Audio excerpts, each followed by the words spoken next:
Hey folks, it's your main man E, and I'm here with perhaps the cutest old English Bulldog I've ever seen in my entire life. And I wanted to do a video talking about a couple things that I see happening with the slip lead, or with the leash in general, that creates a lot of confusion with people and their dogs. Mastering the leash, folks, it's one of the most important things we can do with our dog. And the more we master that leash, the less likely we are to have behavioral problems or anxiety ourselves when we take our dogs into places where there's a lot of distractions. So these are just a few things to think about when you're working with your leash to ensure that you're going to be set up for success.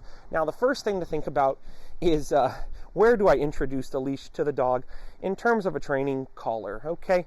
You could see here I've selected this area where there is a concrete asphalt slab. You can see still my little Tyson here, my little buddy, he's still distracted, okay? And that's okay. But if I was to be somewhere where there was like bunnies running around or squirrels, it would be very unreasonable to think that we're going to have any clear understanding of what I'm trying to tell him. So the first thing I want you to think about is don't introduce the leash in a place where there's a tremendous amount of distractions. Do your best to introduce the training leash or the training collar in a place where there's not that many distractions. Sit. Good. Good boy. Good boy. Good job. Let's go. Good boy. Good, good, good. And this brings me to my next point, which is the vocalization. You hear me? Good. Simply saying and good. Let's go. Good job, buddy. When the leash is loose, it indicates to the dog that it's good to have the leash loose. So if I say good when the leash is loose and the dog's doing things properly, the dog understands, hey, if the leash is loose, that's good. Everything's fine. When I say and the dog feels the leash tighten, I'm letting the dog know, hey, the leash is tight. I need you to stop what you're doing. You might not be doing the proper thing, and think about what you're doing and maybe change what you're doing so that you can have the leash pressure go away. Let's go.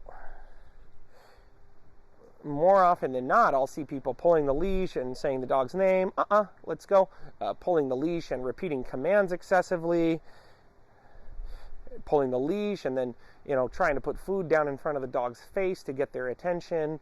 And those things are all potentially going to make it harder for us to achieve our goals.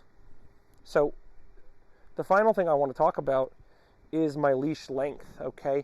A lot of times when I see people first working with a dog, or maybe they had a dog for a long time, they tend to keep the leash about this long. And although that's fine, like right there, I was guiding him onto this placemat, I want about 3.5 feet of leash. This way. Good job, buddy. If the leash is always short, the dog is not really going to understand that the leash connects me to them and brings them closer to me when I ask for their attention. They are potentially going to feel like the leash is restricting them and holding them back from doing what they want to do. And they're already close to me. So watch what I mean. Let's go, buddy. Now, this dog earlier we noticed was very distracted in this area. And every time I pulled on the leash, he resisted. But look at the difference in me just going to a longer leash length and applying a very subtle amount of pressure and finding that he's yielding to the pressure. What a good dog. So just by making my leash longer, you could see there is actually not a problem here. But when the leash was so short and I was tugging on it and I was still so close to him, he was just like not really sure what I was saying to him. Versus here, when he feels the leash pull him towards me and I'm like 10 feet away, it's pretty clear to him that I think this guy wants me to go towards him. Good job, buddy. Good boy. Come on.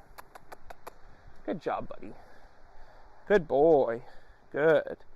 Let's go.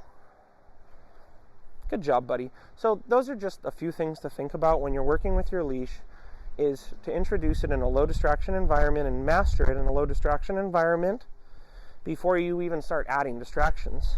Secondly, make sure you use your marker words. Good job, buddy. Good. To help the dog understand when they're doing it right, say good. When they're resisting the leash or confused, say Good job, buddy. Good. Good. Yeah.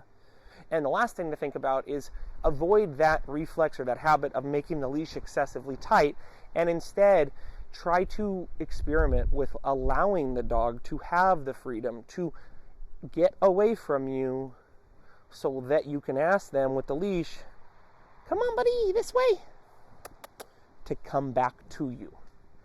Okay? If they're 3 feet away and I'm walking with them and I take a turn and I go, hey, come on, man, we're going this way, it's not as clear to him that we're going that way. I'm 2 feet away from him. But if we're walking and then I was to say to him, hey, man, we're going this way, it's like, obviously we're going this way. Look at him. He's going that way. So those are 3 things to think about when using your leash to train your dog. And I promise, if you master these things, you're going to see improvements in so many different ways, and you're going to avoid potential issues that might come up later on. Remember, as always, folks, we don't blame them, we train them. And if you like this video, please subscribe and like the video. And remember, we're always available. You could find us online to do online sessions or in-person sessions. Your dog's so lucky to have you. And until next time, we'll see you then.